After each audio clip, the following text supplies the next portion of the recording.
if one has to really understand Buddhism, it is like a little bit like practicing scales when you are learning the piano. It seems, a little boring sometimes, because if you start from the beginning, you can start at the point that the Buddha started, which is when he was exposed to suffering. That's how actually the story goes. The myth is that he saw those four sights: a sick man, an old man, a dead body, and a renunciant. And then he saw that there is suffering, and then he wanted the answer to suffering. So he went out in search of the answer to suffering. I mean, what causes suffering and how to do away with suffering. Now,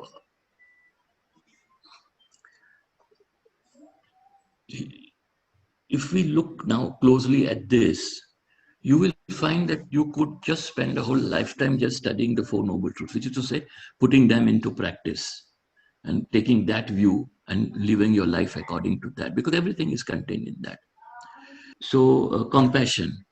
Now, compassion in Buddhism is the wish or the aspiration to get rid of another person's suffering, of others' suffering, to get rid of others' suffering.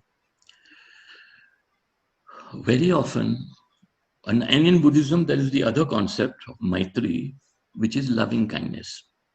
Both are very close, but there is a difference. And loving kindness is when you have the aspiration for others to be happy, healthy, joyful, etc. So, loving kindness is to aspire to give or for others to be happy and healthy and so on. And compassion is, because there is suffering, the aspiration or the desire to get people away to rid people of their suffering. And all these concepts in Buddhism have some very close other concepts, which you can confuse and which is actually called in Buddhism the close enemy.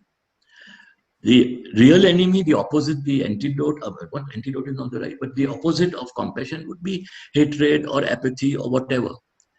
But there is another thing, another concept called pity. We want to practice compassion, but very often our compassion is really pity for the person who is suffering, not really aspiration. Now, what makes pity arise? So when your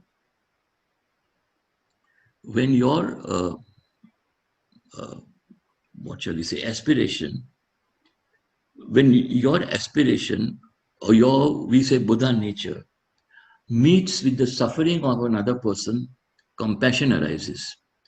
But when your fear meets with another person's suffering, then pity arises.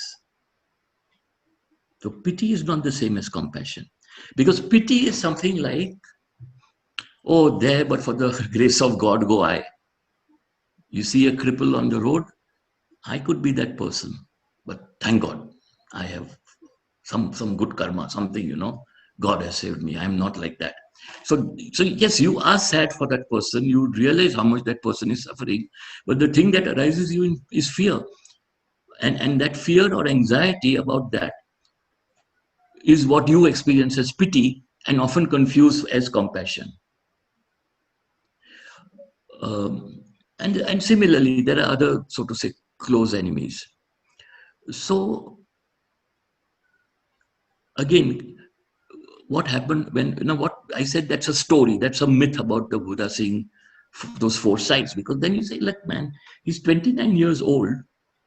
He's okay, he's all the time been in the palace and he's been protected and everybody, but nobody fell sick in the palace.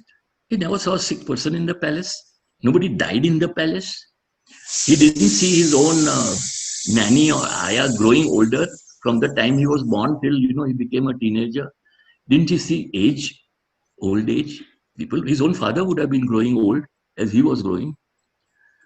So if you actually look at the sutra quotations about this, the Buddha says this. He says, why is it that when I know from experience that just like everybody else, I will also fall sick. I will also grow old. I will also die. When I see someone like this, why do I turn my face away? Buddha is saying this is, of course, before his enlightenment, and after his enlightenment, he realized how he was before that. So the tendency we have is to look away from suffering. Even if it's our own, then we try escapist measures, but other people's suffering too. So the Buddha is saying in the first noble truth, besides saying there is suffering and all that, don't turn away from suffering. You have to confront suffering. So this is actually the actual statements in the sutra, his teachings. And this, of course, got morphed into, hagiographies where, he saw a sick man for the first time, and then he saw an old man for the first time, and so on. He's not saying I saw them for the first time. He's saying I've always been seeing them, but I've always been turning my face away like all of us, knowing that this is going to happen to me. It's not that there's any way I can escape. I'm knowledgeable about that, but I still turn away from suffering.